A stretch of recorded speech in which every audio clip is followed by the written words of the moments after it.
Baking is so much more than recipes and techniques. Your mindset can make or break your success as a baker. You see, a lot of bakers only think about the baking side of their business, the pastry making, the recipes, the cakes, but only a few think about the business side. The thing is, this aspect is so important if you want to see growth. And the most important factor and key for success is your mindset. Today, we're going to talk about the essential mindset you need to succeed in the baking world, whether you're a beginner or not. It's important because a lot of talented bakers quit because they don't have a strong mindset, and I don't want that to happen to you. But first, let's talk about 3 common mental blocks that you could experience. The first one is the fear of failure. It's all happened to us at least once in our life, and it's fine. It's normal, but you can overcome it. When you think to yourself, what if no one buys my cake? What if a failed recipe ruins my client's experience? What if I don't get any clients? What if my cakes taste bad? What if my cakes are ugly? All these sentences come from your fear of failure. And if you don't overcome it, you will stay stuck. Because what happens is that you have 2 roads in front of you. The first one is you try and you fail. Did you die? No. So you try again. And then when you try again, maybe you'll take the other road, which is trial and success. But if you always stay at the starting point, you will never get to that success point. So for example, if you're scared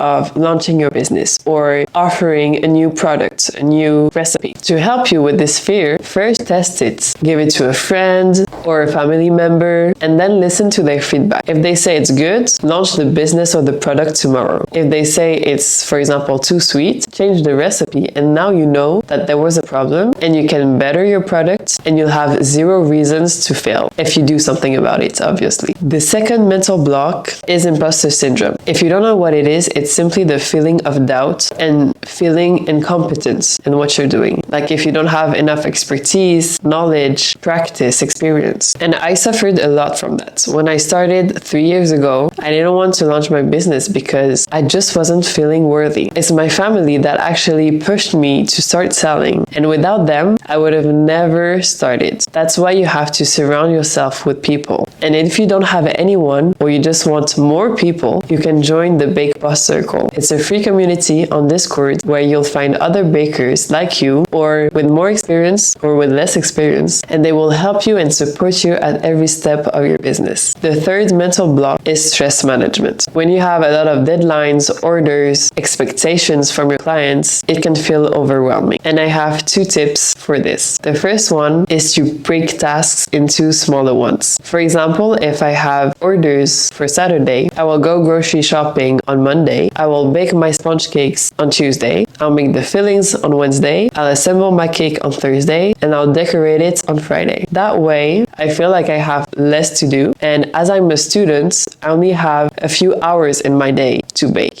So if I have only one thing to do, one task to focus on, it's easier for me and for my brain to process it, and I don't even think too much about it, and I don't stress over it. And also, I have the impression that I'm quicker when I separate things. The second tip is meditation. If you're someone that struggles with anxiety a lot, it can really help. And if right now you're thinking, oh, meditation, I've heard of it, but I'm sure it doesn't work. It's not something magic that will help me. It's stupid.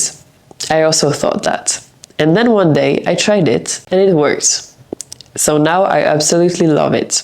It can be as simple as breath work, just inhaling and exhaling when you feel a little bit too stressed. It can be yoga, or it can be guided meditation. I do this before I sleep and it really helps. It can be any form, the one that you prefer, but just try one and see how it impacts you. Because having a calm mind and a clear mind, and that's what you achieve with meditation, is so important for your mindset and business growth. Now let's talk about the mindset, the key pillars to the successful baker's mindset. The first pillar is what I call the growth mindset. There's a difference between a fixed mindset and a growth mindset. A person who has has a fixed mindset, lives a regular life, has a regular business, never sees growth. He's just doing things normally and never tries to improve. But someone who has a growth mindset sees every failure as a way to improve, to learn, to grow, to better themselves. So instead of seeing failure as the end, see it as an opportunity to improve and learn. That's how you're never gonna stop growing. Even if it's not a situation where there's a failure, every time you encounter something, you learn something new, try to think, how can I apply it to my business or to my mindset or to my life to make it better? That's the growth mindset. The second pillar is patience and perseverance. Baking takes time, precision, and often many trials to achieve a perfect cake. And the best way to see your evolution and not lose motivation is to compare your before and after. Sometimes I would just go on my phone in my photos and find my first cake ever, the first photo of a cake that I made, and put it next to a cake that I did recently and just compare them. And I would be like, damn, I made a lot of progress. I usually do that when I want to post some content because that's how I find clients. So you can use this too. But you can really see that you get better and better, and it just encourages you and gives you even more motivation to go even further and never stop. Because if last year your cake was looking as bad as it was looking, it means that next year it's gonna look even better and better and better and better. The third pillar is self-confidence. Now I know this one is really hard to work on because it's really easy to compare yourself with other bakers on social media. You're probably thinking, oh, this person is so talented, I'm never gonna do cakes like her or him. But every baker has their own journey. The way you can build confidence step by step regarding your baking skills is to master one recipe at a time or one decoration technique at a time. You will never be able to master thousands of techniques and recipes in a month. You have to take it step by step. And maybe, for example, today you don't know how to do a fondant cake and you don't offer this, but maybe in 3 months you'll be able to offer it and you'll make beautiful fondant cakes because you took the time to practice and to master it one step at a time. And remember, even the greatest pastry chefs started somewhere. They were like you at the beginning, and that didn't stop them to be where they're at right now. And you can be there too. So stop comparing yourself and telling yourself that you're not good enough, and just see how much progress you made since the first time you baked. The last pillar is discipline and organization. An organized mindset helps you manage your time and orders efficiently. I already talked about this tip, but breaking your task into smaller ones is perfect for organization. My best tip to structure your business is using a planner or an app like Notion.